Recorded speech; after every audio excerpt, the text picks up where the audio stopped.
Thanks for joining us this midday. Starting at 11 o'clock, I'm Anna Chalker with Sean Ash, and it's a weather impact alert day because we're looking ahead to some storms, and we want to make sure you're ready for it. Yeah, and look, not everyone will have severe weather. Some of us, unfortunately, will, and so let's get right into it. We still have a few storms left over from this morning over north central Indiana.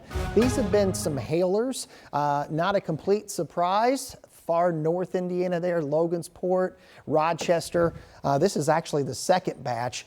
These are moving toward the northeast. A lot of us have just had this overcast sky for the balance of the morning, occasional light rain and drizzle, temperatures that are in the 50s here.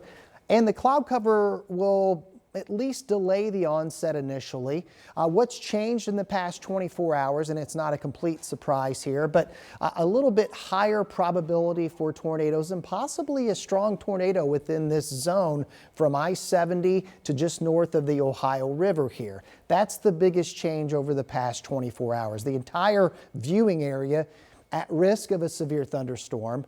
What's going on? We're looking downstream near St. Louis. We've talked a lot about this warm front and the interaction with storms that develop later today along that boundary will have an increased chance to spin and produce rotation and possibly some tornadoes. But again, the whole area is in a level 2 or 3 risk here. So even if you're farther north, you have a lower chance, but we'll still be watching. So here's Future Track 13. This is by 4 p.m. We're going to start to see an increase in coverage and intensity with storms. And by the time we get towards 7 o'clock, storms will be rather likely around the central portion of the state. We will be on radar watch for sure. We do expect we are going to have some warnings. The severe threat will be over by midnight, and then we'll turn our focus to much colder temperatures. We'll have the 7-day forecast here in just a few minutes. All right, thanks, Sean. And the Chicago Bears are taking another step towards moving to Indiana.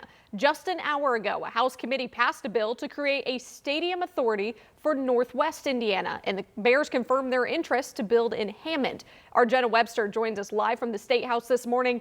And Jenna, are the Bears actually going to move to Indiana? Yeah, look, Anna, the Chicago Bears have not signed on the dotted line yet, but Indiana lawmakers do feel like they're getting a verbal commitment for the Bears to build a new stadium in the Wolf Lake area of Hammond. And that's all because of this Senate bill that's making its way through the State House and a statement from the Chicago Bears, which House Speaker Todd Houston read in that committee hearing. Marks the most meaningful step forward in our stadium planning efforts to date. We are committed to finishing the remaining site-specific necessary due diligence to support our vision to build a world-class stadium. Now, this bill, as we've been talking about, creates a stadium authority which could issue bonds to build a stadium. Now we know in Hammond, the Bears would pay down the bonds, and when the bonds were paid off, the team would buy the stadium for $1. Houston says the Bears are committed to contributing $2 billion toward the project. Indiana, meanwhile, will use toll road dollars to help fund the infrastructure projects in Lake County.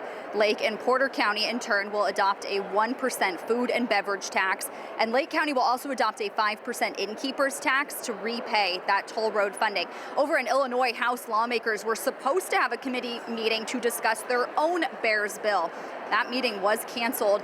A spokesperson for Illinois Governor J.B. Pritzker tweeted that after a productive 3-hour meeting yesterday, the Bears requested they pause the hearing to make tweaks to that bill. They were surprised to see the statement about Hammond, Indiana this morning. Now, I asked House Speaker Todd Houston about that canceled meeting. He says they're focusing right now just on what Indiana is doing.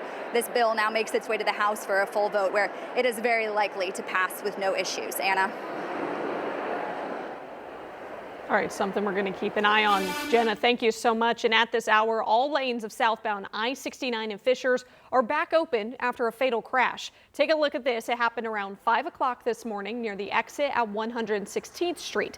An INDOT alert cites Indiana State Police that a fatality had been reported. We have minimal details right now, but once we learn more, we'll update you on air and online at WTHR.com. Fire crews in Carmel battling this large house fire around 7:15 this morning. This is on High Drive near 126th Street and Keystone Parkway, and you could see the heavy smoke and fire coming from out of the home. We're told that all the occupants made it out safely after their detectors went off. Fire crews say it likely started in the home's garage, and the extent of the damage to the home is currently under investigation. The memorial outside the Beech Grove Police Department continues to grow, with dozens stopping by to pay their respects for Officer Brian Elliott. Yesterday, people stood along the 8.5-mile route to pay their respects and show their support for the officer, his family, and fellow officers. Officer Brian Elliott was killed in the line of duty on Monday, and now our Alex Almanza shows us how this community is standing together under candlelight in remembrance of one of their own. Well, the support for the Beech Grove community is ever growing as these candles are lit, each one representing the community coming together, all in support of each other. Amazing grace, how sweet the sound. There's strength in numbers here in Beech Grove. Everyone's a neighbor. No one grieves alone. Even if it's just making sure we can hold a door for someone or dropping off cookies on Saturday, like letting our neighbors know that we're here for them and specifically the family. Was lost. Wednesday night's vigil honoring Officer Brian Elliott is just the beginning of what many say will be lasting tributes to a well-known and well-loved husband, son, and neighbor. On behalf of Aaron and the rest of the family, they hear you. They see you. They feel the love and support. Brian was all about lifting other people up and helping them. While the family says they can feel the love, the community made sure they could see it. We just hate to see things like this. I mean, we all know it's a possibility, but we hate to think of it. You don't like to talk about it. In the crowd, there were future officers watching closely, men and women preparing to wear the badge, like DeMarcus Smith-Rinks, currently attending the academy with IMPD. I moved to Beech Grove years ago. My dad and my family, they took me in, but this community also welcomed me in with open arms. For many here, that strength comes from something deeper. Tonight is a hard night, but I'm so proud we came forth as a community. A community learning how to heal together.